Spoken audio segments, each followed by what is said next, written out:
Տիկին Կարինե ջան, բարև ձեզ։ Ես տոմսարքի մոտ եմ։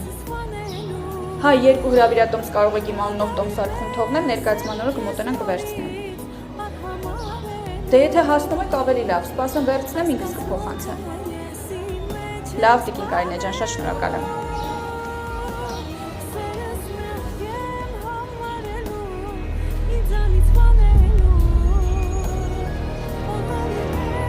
Փաստորեն դու լավ էլ նվիրյալ դերասանուհի ես։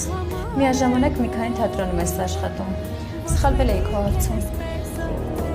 Մենակ չասես եկել ես ներկայացման տոմս առնես։ Ինչի չի կարելի։ Իհարկե կարելի է։ Ուղղակի պարզից պարզ է, որ քո ուղեղը մի ուղղությամբ է աշխատում։ Դուր, ներկայացում նայելն ուր։ Մարդիկ գալիս են թատրոն ինքնամաքրվելու։ Քեզ մի ամբողջ թատերաշրջանն էլ չի հերիքի։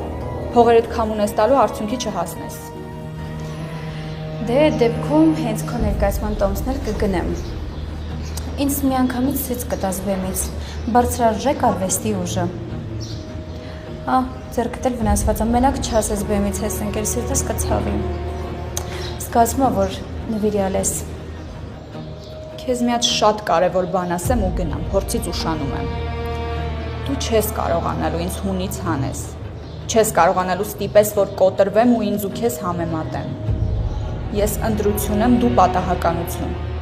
Այս նախադասությունը հեռախոսիդ մեջ գրի, քնելուց առաջ կարդա, որ հանկարծ պատահաբար քեզ չգերագնահատես, հետո հիասթափվես։ Մեղք ես, երիտասարդ աղջիկ ես, կյանքդ առջևում է։ Քիչ տրվի այդ պատահականություններին։ Ես էլ քեզ բան ունեմ ասելու։ Ես ու Գրիշը սպասում ենք մեր առաջնեկին։ Խնդրում եմ այս նախադասությունը գրես հեռախոսիդ մեջ, որ քնելուց առաջ կարդաս։ Հանկարծ քեզ չգերագնահատես, երիտասարդ աղջիկ ես։ Կյանքդ էլ դեռ առջևում է։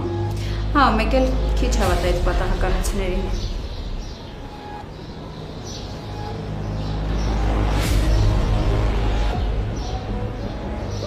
Շատ ուրախ եմ ձեզ համար։